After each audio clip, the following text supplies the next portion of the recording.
All right, so get this. We're going to like really dive deep into the world of fasting today. Oh, cool. Yeah, we're breaking down a podcast episode called Fasting for a Healthier You, Tips and Tricks to Get Started. Okay. And it's from a show called Fasting for Better Health. Nice. So if you've ever wondered if fasting could actually work for you, you're in the right place. It sounds like a good one to start with, Hmm. especially since it's about getting started. Yeah. We can break down like all the fundamentals, Yeah, totally. see if there's anything interesting that, they talk about that maybe we haven't heard of. Yeah, for sure. And one of the things that really stood out to me was that this episode really framed fasting as like a lifestyle change, Okay. not just some crazy crash diet. Yeah. Did you get that sense too? Yeah, absolutely. And, it's nice to see like a source that emphasizes sustainability and long-term health, Yeah, not just like the quick fix. exactly. But what I thought was really cool was that they talked about autophagy, like the cellular self-eating Yeah. and how that gets ramped up when you're fasting. Okay, wait, hold on. Self-eating. Yeah. That sounds kind of intense. It does sound intense, but it's actually good. Okay. It's like your body's way of decluttering and recycling on a cellular level, like Hmm. getting rid of all the damaged parts Yeah. and like cleaning house, Hmm. which has been linked to like anti-aging and disease prevention. So it's not just about weight loss then? No, not at all. Oh, yeah. That's what's so interesting about fasting. Yeah. Like it has this ripple effect, Yeah. across your whole body, like from your metabolism to your brain. Yeah, they really highlighted a ton of potential benefits. Yeah. But the one that I was like, whoa, about was this idea of increased energy and mental clarity. Oh, yeah. Isn't that crazy? Like, you would think that not eating would make you feel sluggish. Yeah, you would think.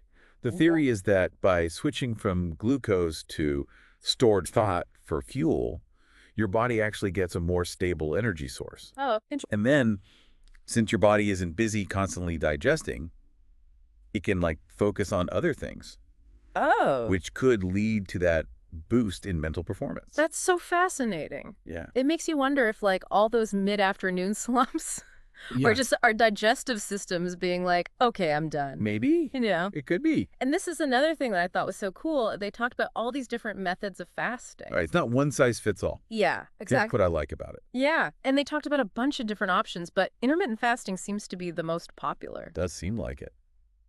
Were there any types of intermittent fasting that really, like, stood out to you? Well, it seems like the 168 method, 16 hours fasting, 8 hours eating, that seems to be like what everybody likes, Okay.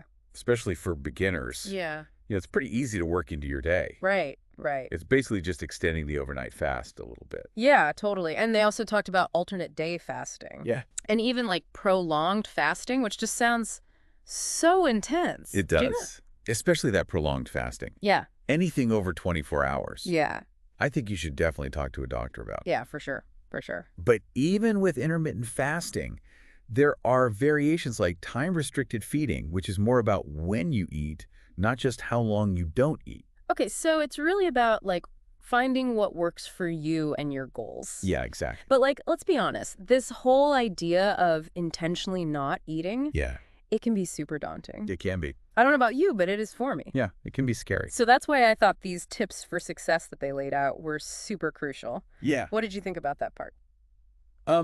Well, they said to start small, Okay. which I think is, always good advice. Yeah. Don't try to do a 20-hour fast on day one. Yeah, biggie steps. Baby steps, Yeah. exactly. Yeah. They also emphasized hydration, Okay. which makes sense, but it's easy to forget. Yeah, when you're so focused on not eating. Yeah, when you're thinking about what you can't have. Yeah, exactly. What's cool is that like water, black coffee, herbal tea, that's all calorie-free, Right, so it won't break your fast. right. They also talked about planning your meals, Okay. which I think is good advice no matter what kind of diet you're on. Yeah. But it's especially important with fasting, so you don't like overeat when you do eat. Right, yeah, totally. Make those eating windows count. Yes, exactly. And then they also talked about consistency being key. Yeah. But I really liked that they emphasized listening to your body.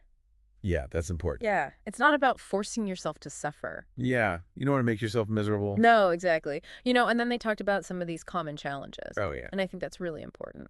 Yeah, because there are definitely challenges. Yeah. What were some of the big ones that stood out to you? Well, they talked about hunger pangs, which are, probably what everyone thinks about when they think What's- about fasting. Oh, for sure. It's the first thing that comes to mind. Yeah. And they actually had some interesting suggestions about how to deal with that. Oh, okay. Let's hear it. And we'll unpack those right after this. Okay, sounds good. So we were talking about the challenges of fasting. Yes. And the big one for me, like I said, it's the hunger pangs. Hunger pangs, yeah. It's definitely like the top concern. Totally. But they had some really good advice on how to deal with them.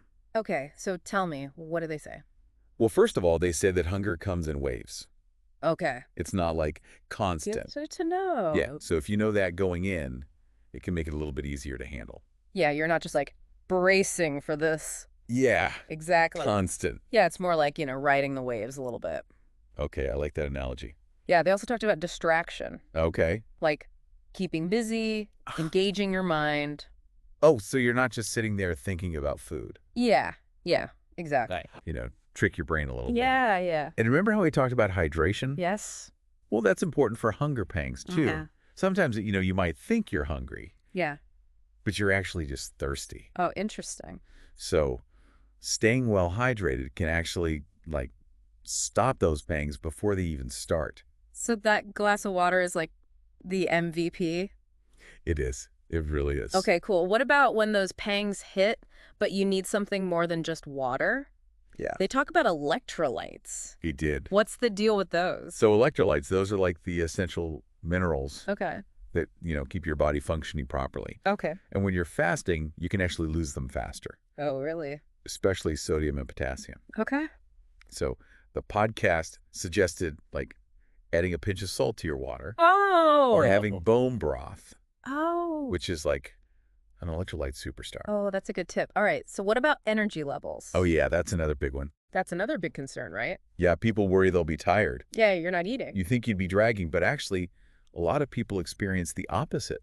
Really? They actually have more energy Wow. once their body gets used to burning fat for fuel. So it's not just like a willpower thing. Yeah. Your body actually changes. It seems like it does. That's so wild. But they did say that if you're feeling really wiped out, Yeah. you got to listen to your body. Yeah. Make sure you're eating enough during your eating window. Yeah. Maybe even check with your doctor. Yeah, for sure. Make sure there's nothing else going on. It's not about pushing yourself to the brink. No, not at all. And they talked about social situations. Yeah, that's a tough one. That's a hard one, right? Yeah, like explaining to your friends why you're not having pizza. Yeah. Yeah, exactly. They said the key is communication. Okay. Be upfront about your fasting schedule. Yeah. Explain why you're doing it. Maybe even use it as a chance to, teach them something Right, yeah. about fasting. Turn it into a positive. Yeah, exactly. Instead of like a weird thing. Yeah, own it. Yeah, I like that. And if you're worried about feeling pressured, they suggested being flexible. Okay. Adjust your fasting window Okay. for spare occasions, or maybe just have smaller portions. That makes a lot of sense. It's about finding that balance. Yeah. You don't want it to take over your life. Exactly. What about hitting a plateau? Oh, yeah, that's frustrating. Yeah, that's a classic. No matter what you're doing. No matter what your goal is. Yeah, it's so annoying. Did they have any advice on how to break through that? Yeah, they did. Okay, what did they say? They said to experiment. Okay. Maybe tweak your fasting window, Okay. try different workouts, Okay. or even just change up what you're eating Okay. during your eating periods. So basically you're just trying to shake things up. Yeah, like send your body a signal. Yeah. Like, hey, we're not settling here. Yeah, exactly. I love that. Plateaus aren't a failure. Yeah. They're an opportunity to get creative. Okay, so it's not all about weight loss, though. No, it's not. They talked a lot about those long-term health benefits. Right. They did. Which are honestly the most interesting part to me. Yeah, me too. What stood out to you there?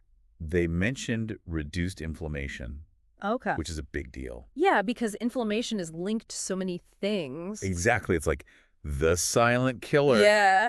And then they talked about insulin sensitivity, Okay. which basically means how well your cells respond to insulin. Okay. The more sensitive they are, the better they use glucose. Right. Which means you're less likely to get type 2 diabetes. Okay, so it's like potentially preventing some serious stuff. Exactly. Down the line. Yeah, it's not just a quick fix. It's about your long-term health.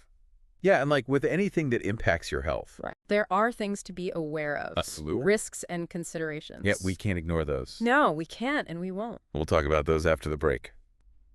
All right, so we're back and we've talked about all this good stuff. Yeah, lots of good stuff. Benefits, tips, even like how to deal with those hunger pangs. Uh-huh. But we got to talk about the other side too. Right, the risks. Yeah, because fasting isn't for everyone. No, definitely not. And this podcast did a good job of, Yeah. pointing that out. Yeah, they definitely included those warnings. So what were some of those red flags? Like, what did they say we need to watch out for? Well, they talked about those initial side effects, when you first start fasting. Okay. Like headaches, fatigue, maybe some trouble focusing. Yeah.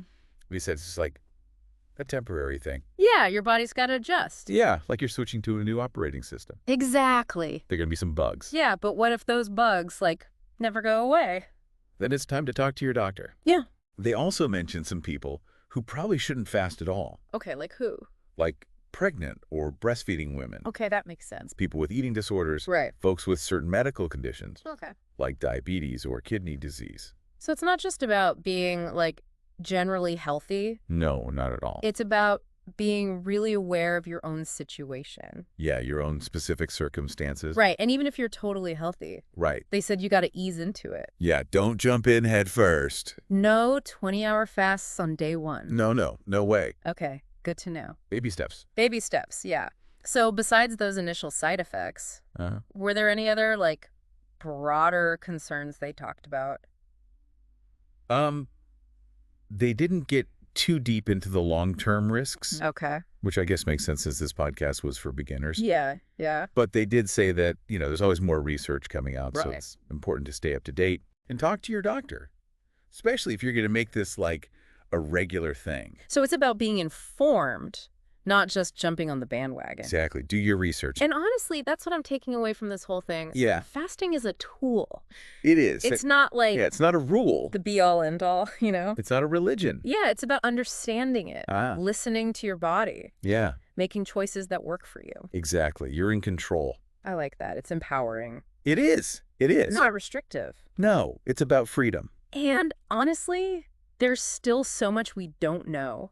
That's true. The research is ongoing, Yeah, always learning. so who knows what we'll discover, right? Exactly. That's the exciting part. That's the fun part. Well, that wraps up our fasting deep dive. Yeah, that was a good one. Hope you learned something. Me too. And maybe, it's sparked some curiosity. yeah, maybe you'll give it a try. Yeah. Or at least be more aware of your eating habits. Yeah, knowledge is power. It really is. And this is just the beginning. Yeah, there's so much more out there. There's a ton of information. Books, articles, podcasts, So keep learning, keep asking questions. and keep listening to us. We'll be back with more deep dives into the world of health. Yeah, we'll keep exploring Until then, take care. and be